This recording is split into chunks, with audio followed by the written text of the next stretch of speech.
doute l'un des réalisateurs les plus connus au monde. 3 ans après avoir été président du jury, Steven Spielberg est de retour à Cannes. Le réalisateur d'E.T. ou des Dents de la Mer nous propose une adaptation du Bon Gros Géant. Cette histoire d'amitié entre une fillette et un géant. Jenny Godula a rencontré Steven Spielberg pour nous. Never look behind the curtain.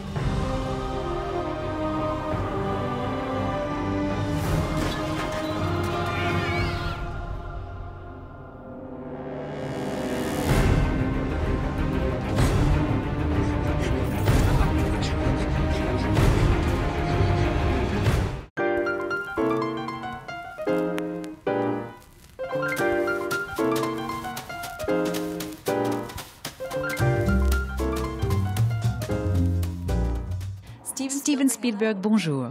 C'était l'avant-première mondiale du Bon Gros Géant ici à Cannes. Est-ce que ça arrive au grand Steven Spielberg de stresser?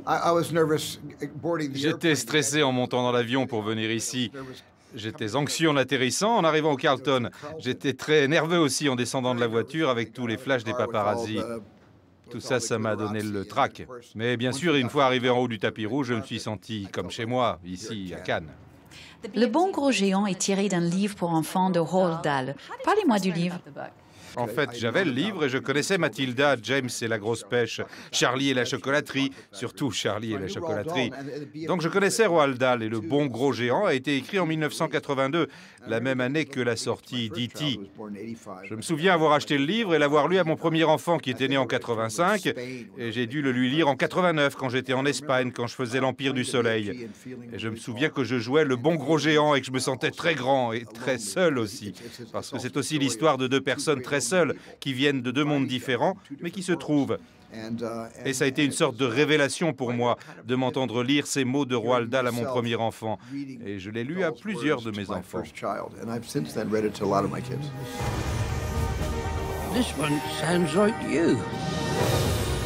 There are bad dreams here too. Yeah. Votre film E.T. était en partie inspiré par le divorce de vos parents. C'est vrai. Dans le film, j'ai été très touchée quand le géant se fait harceler par des méchants. Est-ce que ça vous est arrivé étant enfant? Oui, je me suis fait malmener en primaire, puis au collège. Alors je peux m'identifier à ça. Donc évidemment, c'est une scène tirée de ma mémoire. Je n'ai jamais été persécuté de cette façon. On m'a jamais emmené en haut d'une colline dans un camion poubelle pour ensuite me balancer sur deux voitures fonçant sur moi. Ça n'est jamais allé aussi loin, Dieu merci. Mais les films nous amènent à nous baser sur notre propre vie, à la grossir et à l'exagérer, à la rendre plus impressionnante. C'est votre premier film pour Disney. Quel est le dessin animé que vous aimez montrer à vos enfants ou petits-enfants? Je crois que mon Disney préféré, ça a toujours été et sera toujours Blanche-Neige et les 7 nains. Pourquoi? J'adore ce film, j'adore ce que ça dit là aussi sur la nécessité d'accepter nos différences. C'est ce que Blanche-Neige doit faire avec chacune des personnalités des 7 nains.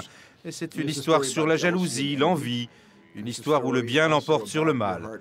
J'aime ces enseignements simples que les contes de fées nous racontent. Et Le Bon Gros Géant, c'est mon premier conte de fées. De tous vos films, quel est celui dont vous aimeriez le plus qu'on se souvienne? Je ne peux pas répondre à cette question, c'est trop difficile.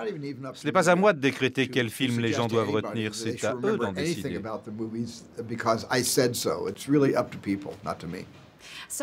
Dans le film, il est beaucoup question de rêves, ce que le Bon Gros Géant appelle les rêves dorés. Quels sont les vôtres? Réaliser un James Bond, par exemple?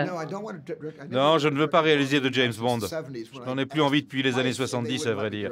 J'avais demandé 2 fois d'en faire, et on ne m'a même pas laissé en tourner un seul, donc je suis passé à autre chose. Non, mon rêve ultime, c'est de trouver une idée, d'en faire un film. Aujourd'hui, je vous parle et je ne la connais pas encore, mais l'idée est là quelque part. Et ça a toujours été mon rêve ultime, cette petite étincelle. Vous vous réveillez un matin et vous vous dites, c'est ça que je veux faire la prochaine fois. Vous avez 7 enfants. Est-ce que vos petits-enfants se rendent compte que vous êtes un papy star? Non, mais ils réalisent à quel point je lis de façon cool, parce que je leur lis des histoires à tous. Vous avez beaucoup de projets, un film par an les 3 ou 4 prochaines années. Un mot sur le prochain Indiana Jones. Vous en êtes où? Et qu'est-ce qui vous plaît encore dans cette saga? Je ne me prépare pas pour Indiana Jones parce que je ne le ferai pas avant 2018. Donc je ne l'ai pas à l'esprit pour l'instant. Je me prépare pour le film Ready Player One que je vais faire et ensuite un autre film, le Kidnapping d'Edgardo Mortara. Les deux avec Mark Rylance d'ailleurs. Justement, sous votre direction, Mark Rylance a gagné un Oscar l'année dernière pour Le Pont des Espions. Qu'est-ce qui le rend un si bon gros géant? C'est un prodige total au théâtre. Et il vient de faire la transition vers le cinéma de façon complètement naturelle. Sur scène, il faut exagérer pour atteindre la vieille dame au dernier rang. Mais dans les films, il faut savoir être dans la retenue parfois. La caméra voit tout. Quand vous pensez que votre visage ou vos yeux ne bougent pas, la caméra saisit tout. Elle voit ce que vous ne voyez pas. Et Mark a fait cette transition vers le cinéma sans aucune aide de ma part. Il a su instinctivement interpréter Rudolf Abel de manière mystérieuse et discrète pour en révéler le moins possible sur le personnage. Et pourtant, cette interprétation minimaliste était très révélatrice. Avec le bon gros géant, c'est tout le contraire. Son personnage a le cœur sur la main, il a honte de sa manière de parler, il n'est pas à l'aise. C'était une belle performance. Et de voir Mark passer d'un registre à un autre qui est si différent, du noir et blanc à la couleur, c'était comme voir Dorothée débarquer dans le merveilleux pays d'Oz. C'était un réel privilège pour moi d'assister à une telle transition.